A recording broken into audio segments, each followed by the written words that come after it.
Boa noite, pessoal, tudo bem? Jesus, tudo mastigado. Geografia, a matéria mais linda, mais maravilhosa e mais sensacional, com certeza, não é mesmo? Pessoal, hoje a gente vai falar mais um pouquinho sobre os aspectos associados à agricultura e pecuária. Como a gente falou na última aula, o espaço agrário é um dos assuntos que mais aparece na prova do Enem. E na aula passada a gente falou bastante sobre as questões de alguns modelos de produção agrícola. A gente vai dar um pouco de continuidade nisso e vai trazer também os processos associados à ocupação e a questões sociais no campo hoje, tudo bem? Então, partiu para a nossa questão? Simbora, vamos dar uma olhada aqui. Galera, a primeira questão que a gente vai trabalhar vai ser justamente a questão número 11 do seu material. Lembrando que tem um link aí, qualquer coisa, só clicar, acessar para a gente quebrar tudo. Vamos lá, questão 11.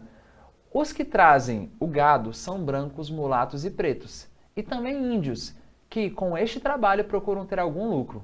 Guiam-se indo uns adiante cantando para serem seguidos pelo gado e outros vêm atrás das reses, tangendo-as, tendo cuidado para que não saiam do caminho ou se amontoem. Beleza? O texto expressa uma atividade econômica característica. Vamos dar uma olhadinha nas opções, porque esse texto específico ele fala de uma questão cultural associada à pecuária. Vamos dar uma olhadinha para a gente poder debater sobre o assunto, beleza? Vamos lá, questão A. Alternativa A. Do sertão nordestino, dando origem a trabalhadores diferenciados do resto da colônia. B. Das regiões canavieiras, onde se utiliza mão de obra disponível para entre-safra do açúcar. C. De todo o território da América Portuguesa, onde era fácil obter mão de obra indígena e negra. D. Das regiões do Nordeste produtoras de charque, que empregavam mão de obra assalariada. E E. Do sul da colônia, visando abastecer de carne a região açucareira do Nordeste. Vamos para o quadro para falar um pouquinho sobre esse assunto? Pessoal, olha só. Essa questão fala de algumas pessoas circulando em direção ao interior com gado. Então, basicamente, a gente está falando de uma pecuária. Nesse contexto dessa pecuária específica desse exercício, a gente está falando de uma pecuária predominantemente nômade. E esse tipo de atividade aconteceu sobretudo no Nordeste brasileiro. Galera, vou desenhar o Nordeste, vocês vão ver como vai ficar bonito. Olha só.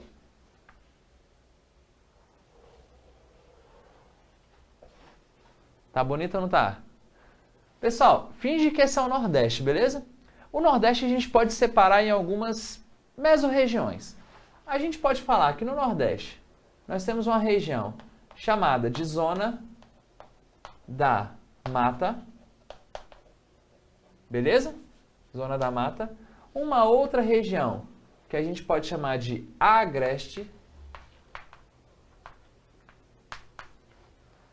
Uma outra região chamada de Sertão. E uma outra região chamada de Meio Norte. Beleza? Pessoal, seguinte, quando a gente fala do período colonial principalmente, sobretudo no início do processo de colonização e de ocupação do Nordeste no espaço agrário, a gente vai perceber que a Zona da Mata, ela basicamente teve ocupação com predominância no sistema chamado de plantation, com a produção em larga escala de cana-de-açúcar. É claro que, apesar da cana-de-açúcar ser predominante, a gente também teve outras culturas. Vou dar um destaque especial para o cacau na Bahia, tudo bem? Mas basicamente a gente viu a organização do espaço agrário nesse espaço, com as plantations, com grandes latifúndios, com grandes monoculturas, com a produção voltada para exportação e com a ideia da mão de obra escrava. Bom, mas com o processo de ocupação do Nordeste, a gente também viu a interiorização desse espaço, do Agreste e do Sertão. Essa interiorização desses espaços, elas foram, obviamente, com um certo objetivo de tentar desenvolver mais atividades econômicas. A gente pode destacar, inclusive, a galera usando São Francisco para poder se deslocar nesse espaço, mas quando a gente fala, por exemplo, de atividade no espaço agrário, um grande destaque é a pecuária, sobretudo no sertão, naquele contexto. Veja bem, essas áreas da Zona da Mata são justamente as áreas que tinham mais possibilidade de produção agrícola com maior facilidade. Vale lembrar que aqui nós temos um solo extremamente fértil, chamado solo de Massapê, que tem um solo escuro, com bastante matéria orgânica, legal? Que possibilitava a produção de cana-de-açúcar, por exemplo, em larga escala. E o interior, né, o Agreste com solo pedregoso, e o Sertão com solo, apesar de fértil em relação a nutrientes, um solo raso e com pouca água, não é verdade? Então, basicamente, a galera acabou desenvolvendo a pecuária nômade nesse contexto. Deixa o gado solto, segue o gado, procura ali, deixa o gado procurando algum tipo de alimento e, basicamente, tem esse processo de ocupação, que foi um pouco diferente desse aqui, certo? Percebam que as atividades econômicas desenvolvidas não foram iguais na Zona da Mata e no Sertão. É sempre importante destacar em relação ao Nordeste essas duas atividades. Bom, a gente viu que tem outras opções que falam sobre outras áreas. Inclusive, uma das opções fala da questão do uso temporário de algum espaço específico, né? Da questão da mão de obra sazonal. Até existe a ideia da colheita da cana-de-açúcar em alguns espaços, sobretudo na Zona da Mata, na atualidade, de maneira sazonal, em que algumas pessoas que moram no Sertão e no Agreste, principalmente, acabam se deslocando em direção à Zona da Mata para colher cana no período da colheita e depois acabam voltando, que a gente vai chamar de migração sazonal ou de migração de transumância. Mas percebam que não é sobre isso que o texto está trabalhando. Legal? E também nós tivemos um processo de ocupação da pecuária na região sul do Brasil. Mas a região sul, o cenário não era necessariamente de pecuária nômade. Na verdade, o sul, inclusive, foi um lugar, sobretudo o Rio Grande do Sul, na região que a gente vai ter os Pampas, também conhecido como Campanha Gaúcha ou como Pradarias. Cara, aquela região, ela teve uma possibilidade muito grande de desenvolvimento da pecuária, até por conta das condições físicas locais. Lá no sul, nós temos algumas colinas, né, bem suaves em relação ao relevo, né, um relevo assim sem grandes declividades e com solo bastante arenoso e com a vegetação extremamente baixa, uma vegetação de predominância de gramíneas, inclusive, o que favoreceu a pecuária, mas não tanto a ideia da pecuária nômade. Beleza? Vamos voltar na questão para a gente dar uma olhada qual que é a opção certa? Olha só. Tanto o texto expressa uma atividade econômica característica, olha a letra A, do sertão nordestino dando origem a trabalhadores diferenciados do resto da colônia. Pessoal, me parece que de acordo com as opções que nós temos, a resposta certa, sem dúvida alguma, é a letra A de abençoado. Uhul! Beleza, pessoal? Tranquilo? Percebam que as outras opções, elas não batem com o que a gente falou em relação a essa questão do gado, do deslocamento de certa forma, um pouco nômade dos pecuaristas. Tudo bem? Bacana? Olha a B ali, ó. Regiões canavieiras onde se utilizava mão de obra disponível na entre-safra. Não é isso, sacou? Entre-safra entra uma produção e outra. Na entre-safra não se coloca pecuária na área de produção de cana-de-açúcar. Isso não faz o menor sentido. Até porque o uso do gado, ele acaba promovendo uma certa compactação do solo, o que poderia acelerar os processos de transformação daquele solo em algo infértil, né? Ou em algo que não fosse possível a produção. Tudo bem, pessoal? Bacana? Vamos para a próxima questãozinha, rapidinho?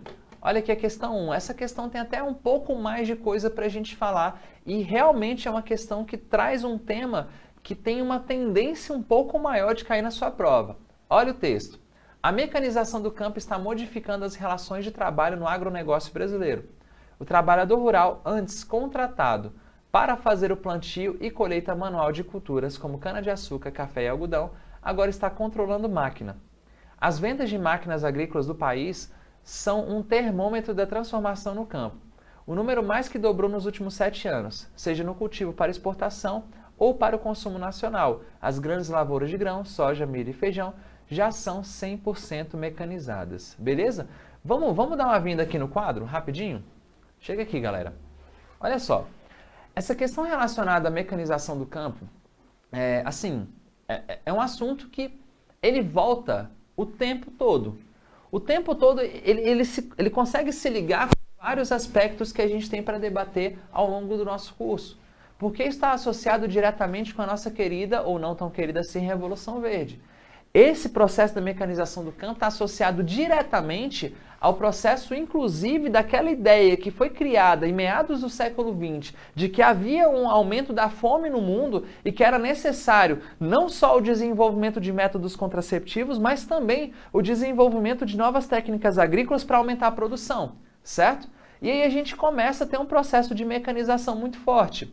Galera, essa mecanização trouxe o que nós podemos chamar também, vou colocar aqui do lado direito aqui do nosso quadro, olha aqui, ó, o que a gente pode chamar de urbanização.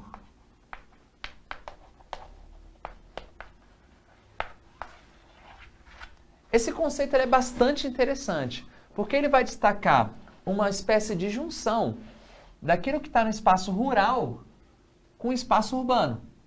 A gente vai começar a perceber características urbanas no meio rural.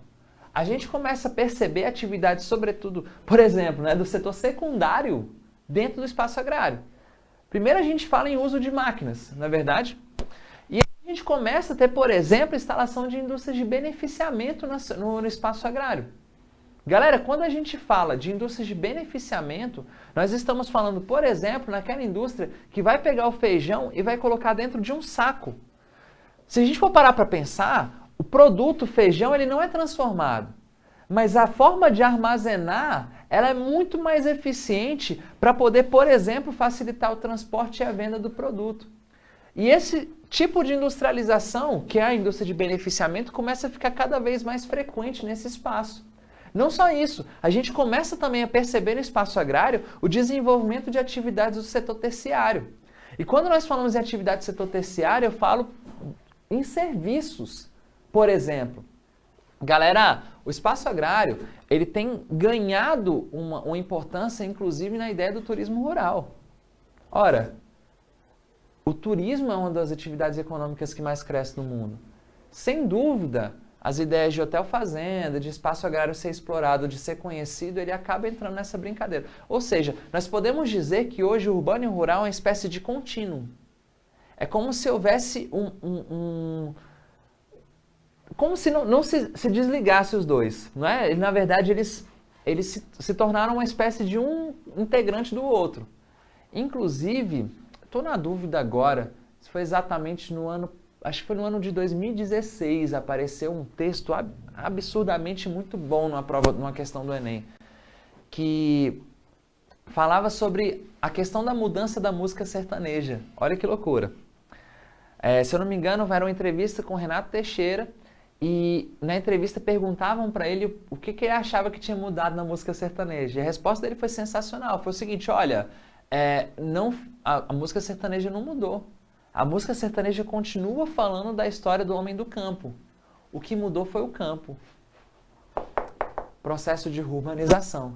Entende? Então, essa integração associada à Revolução Verde, associada ao agronegócio, não é que, enfim, a gente sabe, né? Constantemente a gente ouve falar um tal de agrotech, não é verdade?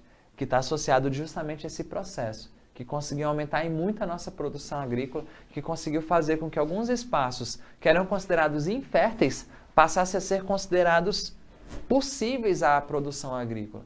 Tudo bem? Vamos dar uma olhadinha na questão agora para olhar as alternativas? Olha então, ó. Depois do texto, aqui para a coluna da direita é o seguinte: a introdução de sistemas agrícolas modernos e mecanizados no Brasil reverbera em uma transformação produtiva no campo e em um impacto socioespacial que são respectivamente. Pessoal, eu quero que vocês tomem muito cuidado com essas questões. Às vezes o Enem, ele coloca algumas coisas, algumas questões que tem duas coisas a serem analisadas. E é extremamente importante vocês levarem em consideração a palavra respectivamente. Necessariamente tem que ser falado primeiro o que aparece primeiro na pergunta e segundo o que aparece segundo na pergunta. Vamos para a pergunta de novo para a gente ficar ligado. A introdução de sistemas agrícolas modernos e mecanizados no Brasil reverbera em uma transformação produtiva no campo. Olha só, a primeira coisa tem que ser a transformação produtiva. Segundo, em um impacto socioespacial, beleza? Que são, respectivamente, letra A, aumento da produtividade, subordinação das cidades ao campo.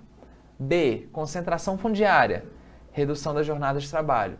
C, desemprego estrutural rural, aumento da urbanização. D, qualificação da mão de obra, abrandamento da migração campo-cidade. E, melhoria da qualidade produtiva, ruralização da economia. Galera, olha só, a gente está falando em uma transformação produtiva e um impacto socioespacial. Vamos aqui para o quadro para a gente falar um pouquinho sobre isso? De novo, pessoal, É importante a gente perceber que nós tivemos uma modificação em relação à questão produtiva. Como eu acabei de dizer, nós conseguimos hoje produzir em lugares que antes eram impossíveis. Lugares que antes a gente considerava inférteis, sem a menor possibilidade, a gente produz. Inclusive, uma coisa muito interessante, que hoje, graças à transformação da tecnologia no campo, a gente não precisa nem esperar a estação certa para plantar determinado produto. É claro que dependendo de uma questão de um impacto no tempo, ou pelo menos na atmosfera, ou um ano que chova muito mais do que o normal, ou que seja muito mais seco do que o normal, pode de certa forma afetar. Mas isso não é determinante em relação à agricultura hoje.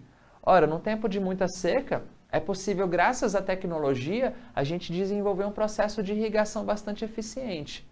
Inclusive, graças a isso, a gente acaba não deixando o solo descansar. Porque existe, inclusive, um modelo agrícola que a gente vai chamar de rotação de culturas, que, por exemplo, a gente vai colocar uma cultura específica, sei lá, digamos que a gente coloque soja em um lugar, no outro lugar a gente coloque milho, e no outro lugar a gente deixa de descanso. Esse descanso tem um nome especial, tá, pessoal? É chamado, de pousio. Beleza?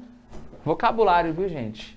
Apareceu a palavra pousio, está associado a um solo em descanso. Ai, professor, quer dizer que se o solo está descansando, não pode botar nada nele? Não é isso, viu, gente? A gente tem que colocar leguminosa, algumas espécies que acabam colocando nutrientes de volta no solo. Qual que é a ideia da rotação de culturas? Cada safra a gente vai mudando, vai rodando. Beleza? Então sempre a gente vai ter um terreno em pousio. Na prática, isso não necessariamente é colocado. Na prática, muitas vezes é colocado só a soja e o milho e a gente faz a produção em forma de plantio direto. Como é que seria o plantio direto? Imagina que está colocando ali a área de soja, vem uma máquina, colhe a soja toda. Fica aqueles restos de soja no chão. Em vez de botar fogo em todo o resto de vegetal, que isso era feito antigamente com mais frequência, inclusive, a galera deixa o resto de soja e planta uma cultura em cima.